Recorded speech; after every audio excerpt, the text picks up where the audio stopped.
Oke, assalamualaikum warahmatullahi wabarakatuh, teman-teman. Kita lanjut ke sesi yang kedua, ya, karena sengaja dibuat dipotong-potong. Karena di video ini diteruskan langsung, itu panjang durasinya nanti, dan kita tidak bisa meng-share di WhatsApp kepada teman-teman yang lain.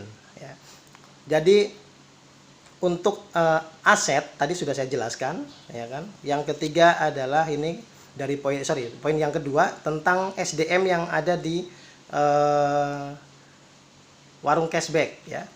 Nah, hasil audit yang disampaikan oleh Pak Iwan Peci kepada teman-teman, mungkin teman-teman juga sebagian sudah mendengar, mendapati bahwa SDM yang ada di warung cashback terbukti tidak profesional, ya. Mulai dari dirut, komisaris utama, keuangan, logistik, gudang, bahkan bagian HRD atau penerimaan karyawan, admin, semuanya dianggap tidak profesional di bidangnya karena tidak cukup keilmuannya. Jadi kalau walaupun kita amanah, misalnya kita yakin orang itu jujur, ketika tidak dibarengi dengan ilmu yang mumpuni, pekerjaannya pun menjadi bermasalah gitu. Nah, ini hasil auditnya seperti itu, teman-teman, ya. Jadi bisa dibilang oknum-oknum atau individu-individu yang ada di dalam warung cashback itu tidak profesional di bidangnya. Jadi salah satunya itu auditnya, ya. Yang ketiga tentang IT. IT ini yang selama ini kita pahami, Pak Komisaris sering menyebutkan bahwa IT kita itu sebetulnya sudah secara safety-nya sudah aman sekali.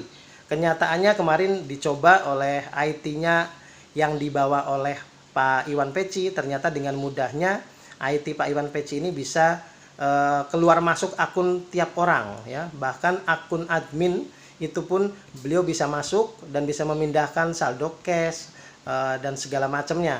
Itu jadi bidang IT menjadi faktor penting juga untuk terjadinya kesalahan, atau bisa dibilang kalau mau dianggap hacker lah apapun itu. Tapi intinya dari pihak IT sendiri itu sangat berpotensi terjadi kerugian kepada mitra-mitra yang ada di warung cashback. Jadi itu 3 poin tentang aset, tentang SDM, dan tentang IT, ya. Nah, kesimpulannya apa, teman-teman? Kesimpulannya adalah bahwa dari berbagai sumber yang kita dapat ini, ditambah lagi dengan pada saat ini tidak ada satupun dari mitra kita yang bisa menghubungi pihak-pihak manajemen yang lain seperti Pak Mulyadi, Pak Pudin, Pak Bobi, Pak Budi. Ini padahal mereka menjadi kunci utama bagaimana agar proyek ini terus berjalan. Tapi kenyataannya dari semenjak kita mengadakan acara di Hotel Horizon sampai detik ini itu tidak bisa dihubungi, ya. Jadi kesimpulannya, kalau mereka menjanjikan ke kita bulan Juli akan menurunkan produk sembakonya, dengan posisi saat ini mereka tidak bisa dihubungi sama sekali, bagaimana mereka mau menjalankan program yang ada di warung cashback, ya, karena kantor setiap hari tutup, tidak ada aktivitas di sana.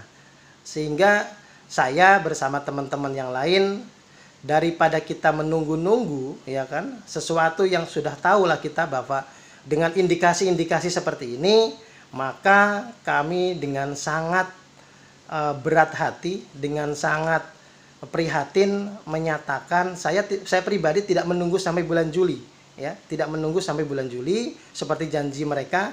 Saya pastikan dengan indikasi seperti itu, dengan hasil audit seperti itu, bisa dipastikan 95%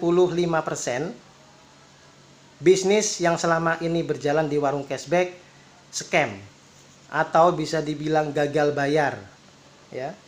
Barangkali itu, teman-teman, yang ingin saya sampaikan, ya. Kenapa? Karena pihak manajemen sendiri kalau selama ini kita tanya, pertanyaannya selalu berbelit-belit, ya, bahkan mengulur-ulur waktu dengan janji-janjinya, ya.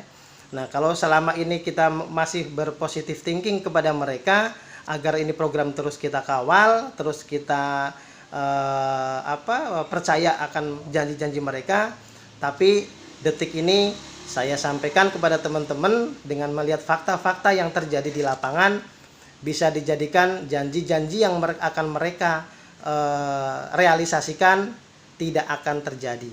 ya. Karena kenyataannya faktanya seperti ini. Ini barangkali informasi-informasi pahit yang saya sampaikan kepada teman-teman semuanya. Agar apa? Agar teman-teman silahkan bisa mengusahakan asetnya atau bisa mengusahakan kerugiannya secara pribadi. Silahkan yang mau bertindak secara pribadi untuk memaksimalkan usaha Bapak Ibu sekalian, modal Bapak Ibu sekalian, silahkan ya. Kalau bisa dibilang ya kita sudah berbuat mengawal semampunya, ya kan? Kenyataannya seperti itu.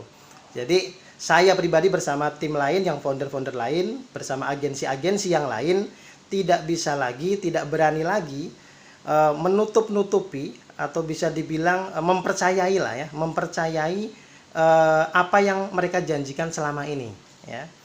Jadi itu yang saya sampaikan, dan kedepannya ya kan, kalau ada mitra-mitra yang ingin mengusahakan secara pribadi, saya pribadi silakan lepas tangan gitu ya. Silakan apa yang Bapak Ibu akan lakukan. Hanya saja teman-teman, melihat kondisi seperti ini, kami bersama teman-teman yang lain tidak tinggal diam ya. Tidak tinggal diam bagaimana maksudnya? Ya, selama ini tim yang sudah berjalan menggunakan jalur hukum juga sudah berjalan, mereka sudah berproses, tetapi dari tim kami tetap mengusahakan bagaimana warung cashback ini terus berjalan ya. Kami terus mengusahakan itu walaupun tanpa manajemen yang lama. Ketika mereka tidak berkomunikasi dengan kita, kita tetap mengusahakan bagaimana uang Bapak Ibu sekalian bisa kembali, tentunya bersama dengan para founder dan para agensi dan pihak-pihak terkait yang masih mau bekerja sama, bersinergi bersama kita untuk demi keberlangsungan program warung cashback ya. Nah, seperti apa program yang akan kami lakukan ke depannya, nanti kita akan lanjut di sesi ketiga ya. Sekian dari saya teman-teman.